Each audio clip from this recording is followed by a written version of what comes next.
नमस्कार. माझ्याच्या स्पर्धेचा विषय आहे हिंदूंना फोडण्याची आजची षडयंत्रे. आ सिंधू सिंधूपर्यंत यस्य भारत भूमिका पितृभू पुण्यभूशैव सवय हिंदू रीती स्मृता. अर्थात हिंदू जे सिंधू नदीपासून समुद्रापर्यंत संपूर्ण भारतवर्षाला आपली पितृभूमी आणि पुण्यभूमी मानतात ते हिंदू. ज्या भूमीत जगाला आदर्श वाटावेत असे क्रांतिकारक आणि नेते घडून गेले, ज्या संतांनी ही भूमी पावन केली असा आपला हिंदुस्थान. अनेकदा हिंदुस्थानावर आक्रमणे झाली, परंतु त्यातूनही हिंदुस्थान आपले स्वतःचे अस्तित्व टिकवून आहे. स्वामी विवेकानंद सांगतात, जगातील प्रत्येक मूल हे हिंदूच असते, कारण ते माणूस म्हणून जन्म घेते. सनातन धर्मापेक्षा हिंदू धर्म श्रेष्ठ आहे आणि हिंदू धर्मापेक्षा हिंदुत्व श्रेष्ठ आहे. कोणताही धर्म फोडण्यासाठी पहिला घाव त्या धर्माच्या संस्कृतीवर घातला जातो आणि म्हणूनच विज्ञान संस्कृतीचा संगम असणारे नालंदा विद्यापीठ खिलजीने जाळून टाकले. स्वातंत्र्यपूर्व काळातील हिंदूंचे अज्ञान, दारिद्र्य याचा पुरेपूर वापर करून धर्मांतरे घडवून आणली. स्वातंत्र्योत्तर काळात पाकिस्तानातील निर्वासित हिंदूंच्या कत्तली केल्या गेल्या. आजही हिंदूंचा केला जाणारा छळ, त्यांचा अन्यायाने होणारा आक्रोश तोच आहे. बांगलादेशातील हिंदू तर नरक यातनांना सामोरे जात आहेत. या हिंदूंचा वाली कोण हा प्रश्न आज मनाला भेडसावत आहे. हिंदुस्थान म्हणूनच ओळखला जाणारा हा बांगलादेश आज तिथेच हिंदूंना संपवून ते एक मुस्लिम बहुल राष्ट्र बनले आहे. भारतात फुटीरतावाद हा पद्धतशीरपणे पसरवला जात आहे. आपली हिंदू संस्कृती अशी नव्हती हे विचार पेरले जात आहेत. अंतर्गत दंगली निर्माण करून सामान्य जनतेत एक भीतीचे वातावरण निर्माण करण्याचे काम परधर्मीय करत आहेत आणि याचे उदाहरण म्हणजे आजचा धगधगता मणिपूर. 5 ऑगस्टला बांगलादेशातील परिस्थितीमुळे शेख हसीना यांना भारतात आश्रयासाठी यावे लागले. तेव्हा त्यांनी या परिस्थितीला जबाबदार म्हणून बोट अमेरिकेकडे दाखवले. हे घडले ते केवळ बांगलादेश पुरते नाही, तरी भारताला सुद्धा एक धोक्याची घंटा आहे. दिल्लीतले शेतकरी आंदोलने ही शाही थाटाने पार पाडली जातात, कारण त्याला चालवणारा एक परकीय हात आहे. महाराष्ट्रात एक सामान्य कार्यकर्ता जातीत दंगली पेटवून देतो आणि महाराष्ट्रात अराजकता निर्माण केली जाते. ख्रिश्चनांना, मुस्लिमांना आश्रयासाठी अनेक देश आहेत, परंतु हिंदूंना मात्र हिंदुस्थानाशिवाय पर्याय नाही. परंतु आज त्याच हिंदुस्थानात हिंदूंनाच संपवण्याचे भाष्य एका मुस्लिम नेत्याकडून केले जाते. हिंदूंची केवळ शारीरिक नाही तर मानसिक कत्तल होत आहे आणि ती दुर्लक्षित केली जात आहे. हिंदूंच्या संयमाचा चुकीचा अर्थ काढला जातो. 2019 मध्ये रोहिंग्या मुस्लिमांना भारत सरकारने मदतीचा हात पुढे केला, पण हीच मदत हिंदूंना फोडण्याच्या षडयंत्राला एक मोठे आमंत्रण होते. आज याच रोहिंग्या मुस्लिमांच्या वस्त्या पसरल्या आहेत आणि त्यांना राहण्यासाठी घरे सुद्धा देऊ केली गेली आहेत. एकदा एका घरी वडील उंटाचे पिल्लू घेऊन येतात. घरातील लहान मूल त्याच्याशी खेळू लागते, पण जसे जसे उंटाचे पिल्लू मोठे होते तसे तसे सर्व कुटुंबालाच बाहेर यावे लागते. या कुटुंबाप्रमाणेच आज हिंदू समाजाची अवस्था होत चालली आहे. लोकशाहीमध्ये अल्पसंख्याकांना जरूर महत्त्व प्राप्त होते, परंतु ते महत्त्व लक्षात घेऊन त्याचे लांगुल चालन न करता स्वतःच्या सिद्धांताला आणि विचारसरणीला अधिक प्राधान्य द्यावे आणि तसे केले तरच ते राष्ट्र यशस्वी होते. केरळसारख्या राज्यात घडलेल्या घटना ह्या भयानक आहेत.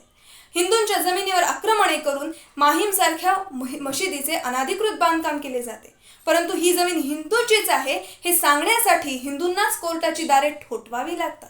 वक्फमध्ये दान केलेल्या संपत्तीवर कोणताही कर लागू केला जात नाही. केवळ मुस्लिम मते मिळावीत म्हणून 10 कोटीची मदत सरकारने या वक्फ बोर्डला केली आणि या जमीन मालमत्तेमध्ये वक्फ बोर्ड भारतात 3ऱ्या क्रमांकावर आहे. बर्बाद गुलिस्ता करने को एक ही उल्लू काफी है, पर यहाँ तो शाख शाख पे उल्लू बैठा है, न जाने इस हिंदुस्तान का क्या होगा. 252 देशातील ते नियम बहुसंख्य हिताचा विचार करून घेतले जातात. केवळ हिंदुस्थानात हिंदू आधी हिंदूंचा विचार होतो. आपण हिंदूंचा विचार का करत नाही? यात कोणत्याही धर्माचा अपमान नाही. इतर धर्मीयांनी इथे आनंदाने राहावे, परंतु इथे राहताना हे राष्ट्र हिंदूंचे आहे हे मान्य करून राहावे. केवळ कौटुंबिक संख्येवर, विवाह संस्थेवर निर्बंध देतात म्हणून मुस्लिमांचा समान नागरी कायद्याला कठोर विरोध आहे.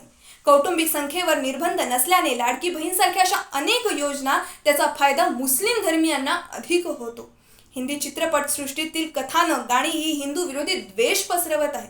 हिंदू समाज कसा मागासलेला आहे हे दाखवण्याचा प्रयत्न आज हिंदी चित्रपट सृष्टी करत आहे. स्वातंत्र्य प्राप्तीनंतर अल्पसंख्याकांना झुकते माप देऊन हिंदूंचे कायमच दमन करण्यात आले. सेक्युलर नावाचा व्हायरस जोपासला गेला, पण अन्य धर्मीयांना मात्र त्यांच्या धर्मासाठी मोकळीक देण्यात आली आणि त्यामुळे आज भारतात अनेक राज्यांमध्ये हिंदू हे अल्पसंख्याक होत चालले आहेत. हिंदूंवर होणारा अन्याय जरी खरा असला तरी हिंदू म्हणून आपण किती जागे आहोत हेही पाहणे गरजेचे आहे. आपला इतिहास गौरवशाली परंपरेचा आहे. त्याचा अभिमान जरूर असावा, परंतु चुकांची पुनरावृत्ती नसावी. हिंदू धर्मातील कर्मकांड अंधश्रद्धा हे सोडून द्यावेत, कारण याच कर्मकांड अंधश्रद्धेला कंटाळून अनेकांनी इतर धर्मसंस्था स्थापन केल्या. त्यामुळे हिंदू धर्म हा एक राहिला नाही. केवळ विज्ञानाला धरून असणाऱ्या परंपरा ही आपली संस्कृती असावी आणि या संस्कृतीची ओळख प्रत्येक हिंदू धर्मीयाला असावी, जेणेकरून कोणत्याही धर्मांतरेच्या मृगजळाला कोणी भुलणार नाही. वसुधैव कुटुंबकमचा नारा जगाला शिकवणारा माझा हिंदू समाज आज जातीपातीमध्ये गुरफटला आहे. ब्राह्मणवाद सांब जरी झाला, कोणतेही रूप रंग याला, तो महार अथवा मांग जरी सकलाला, ती एकची आई हिंदू, आम्ही तिला बंधू. या सावरकरांच्या उक्तीप्रमाणे हिंदू धर्मातील विविधतेमध्ये एकता असणं गरजेचं आहे. आज हिंदू धर्मातील सण हे केवळ करमणूक आणि मिरवणूक एवढ्यातच राहिले आहेत. हे राष्ट्र हिंदू म्हणून कसे विकसित होईल या विचाराचा जरा विसरच पडला आहे. स्वामी विवेकानंद सांगतात, जेव्हा मुस्लिमांचं भूत भारताला त्रास देते, ख्रिश्चनाचं भूत भारताच्या खांद्यावर आहे, अशा वेळी हिंदूंनी आपल्या धर्माबद्दल सद्गुणी राहावे. यदा यदा हि धर्मस्य ग्लानिर्भवति भारत अभ्युत्थान धर्मस्य तदात्मानसृजाहम्. अखिल हिंदूंची जी मंत्र पुष्पांजली असलेली प्रार्थना आहे, ती तळागळापर्यंत पोहोचली गेली पाहिजे. हिंदू धर्मासाठी लढलो तरच हिंदू धर्माचे त्याचे ऐक्य साधण्यासाठी ज्या ज्या महापुरुषांनी आपले आयुष्य हे एका समिधेप्रमाणे हिंदू धर्माच्या यज्ञकुंडात अर्पण केले, अशा महापुरुषांच्या विचारांचे पालखीचे भोई होण्यास आपण पात्र ठरू. अखिल हिंदू विजयी ध्वजहार उभवूया पुन्हा ध्वजहार, लढवूया पुन्हा. अखिल हिंदू विजयी ध्वजहार उभवूया पुन्हा ध्वजहार, लढवूया पुन्हा. धन्यवाद.